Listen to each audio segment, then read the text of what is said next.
Come on, Jess. If you're not in the car in the next minute, we're leaving you here. Tommy hollered from just outside my bedroom door. I knew he, Bex, John, and Terry were waiting for me. We were all about to head to Hannah's massive Halloween extravaganza. She was the most popular girl in school, and everyone was going to be at this party. Look, Tommy, spandex isn't the easiest thing to just slip on.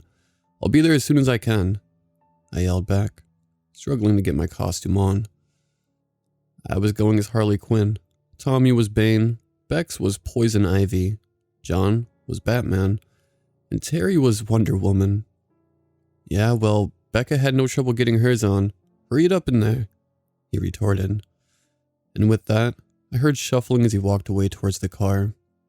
I managed to pull the costume all the way on, grab my coat and other necessities, and headed out towards the car myself. Everyone was inside and waiting when I finally came out. Hey babe, I said as I slid in next to Becca and gave her a peck on the cheek. She returned the favor. We hit the road around 7 for what was about to be just an hour's drive, which would include a stretch of cornfields where there was no life around for miles. I always hated going through that stretch of road, but that was life in rural Nebraska, and I'd lived it for 18 years now. The drive went smooth for the first 25 or so minutes. We drank some of the beer John had taken from his dad's stash, and were all together having a great time. Then, the engine sputtered. Next thing we knew, the car completely stopped. Tommy and John tried to fix it, but it was completely shot. We all checked our phones, but no one had signal. The closest civilization was a near 2 to 3 hour walk. We were stuck in the middle of nowhere, surrounded by endless corn and empty street. That was until we saw, just down the road, the top of a farmhouse. We all made our way there and begged the owner for help. He let us in but let us know we wouldn't be getting a tow truck until morning, with it being Halloween night and this being miles from town. And we still had no signal, and the closest motel was also a couple of hours walk away. So he offered up his 2 spare rooms for us to spend the nights in, and with no other feasible options, we agreed. His house was beautiful and extremely well kept. He said his name was Larry, and he's lived alone for the last 5 years since his wife passed. He rarely had visitors since his kids nearly never came to visit, and he was so far from town, so he was somewhat excited to have us over. Bex and I took one of the rooms, Terry and Tommy the other, and John got to stay on the couch. We all settled in and got ready for the night in a widowed farmer's house, who we'd never met before. This was about to be the weirdest Airbnb ever, is all I could think. Larry had us all meet in the living room a little later. It was nearing 10 now. He warned us to stay in the house no matter what tonight, and to absolutely not answer the door. We hesitantly agreed, since it was either we follow his rules and stay in the warm house, or spend the night in the car. Larry said he'd be going out to the shed for a while to take care of some stuff, and that we should start heading to bed. We did just that, and all made our way to our rooms, save for John, who sprawled out on the couch and passed out nearly immediately.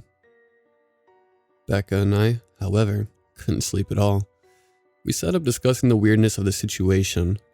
Eventually, she managed to soothe me to sleep and soon fell asleep herself. I imagine Terry and Tom either fell asleep or stayed up fucking all night. Either way, we were all together in the hall when we heard an ear-splitting scream from outside from the shed. We rushed to the back of the house and looked out of the window.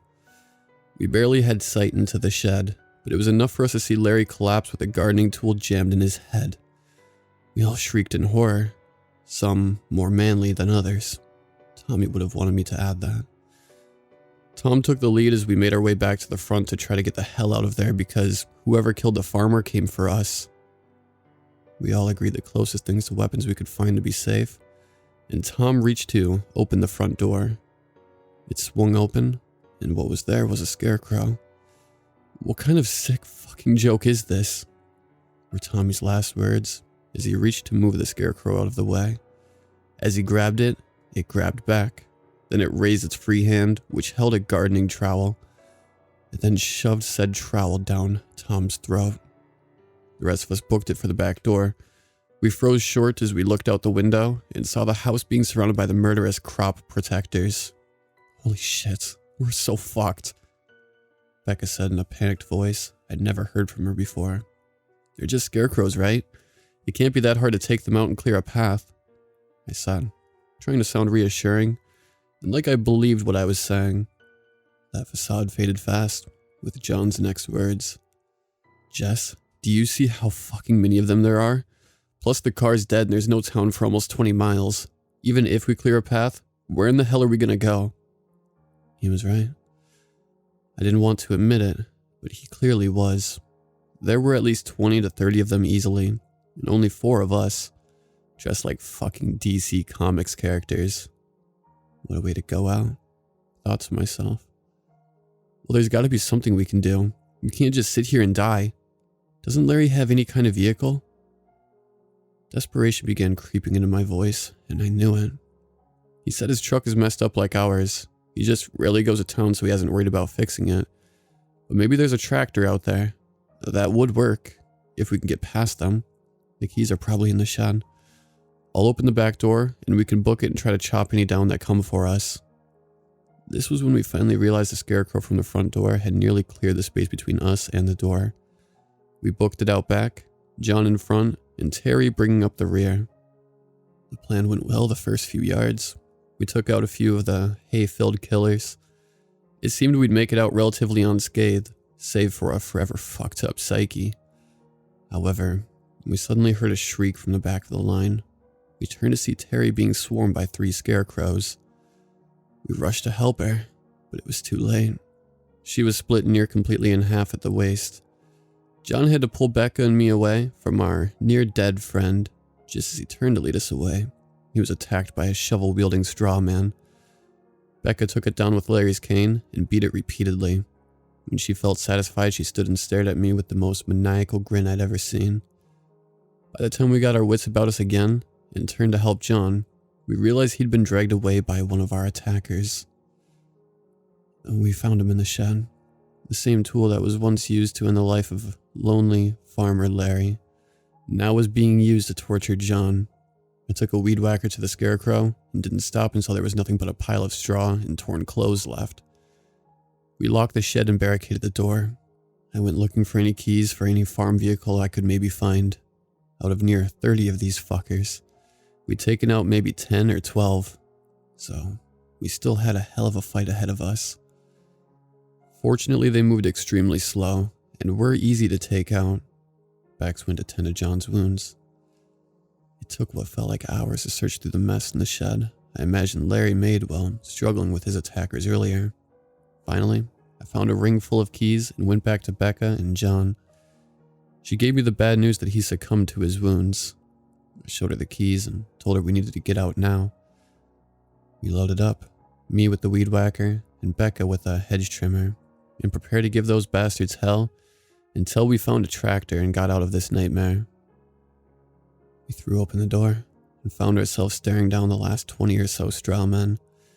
As they began progressing towards us, we gave each other what we thought may be our final kiss and charged, taking down as many as we could.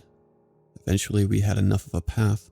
We were able to bolt out and quickly locate a vehicle and rush for it faster than I think I've ever ran. We hopped on, and after fumbling with the key for a moment, I found the right key and started it up. It came to life with a thunderous roar, and the lights lit up the now near pitch black field. I turned the machine to face the last few nightmare creatures that were stumbling towards us. I floored the gas pedal, and as fast as the tractor could go, we marched towards our adversaries.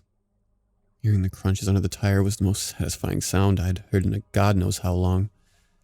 Once the machine had rolled over, every last one of them returned towards the road and drove us to the nearest sign of civilization. We both were so fueled by adrenaline and fear, we hadn't realized how many wounds we'd suffered ourselves. We each had multiple slash marks and other bruises and bumps. But we were alive and spending a couple of nights in a hospital. Well, in that bed, Becca and I made one promise to each other. We were getting the hell out of Nebraska and as far away from these cornfields as we could, as soon as we could. Now we knew for sure we could face anything together.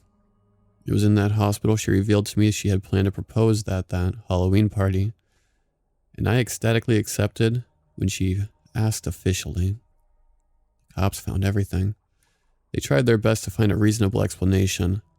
The official story they settled on was that Larry went crazy and attacked us, killing our friends, but we were able to take him out and end his murder spree, and due to the traumatic nature of it, we were remembering the events differently. But what they couldn't explain was how a near 70-year-old man overpowered 2 football stars, but was taken out by Becca and I, who, well, no slouches. We're both relatively petite girls, nor could they explain why all of the farmer scarecrow's posts were empty.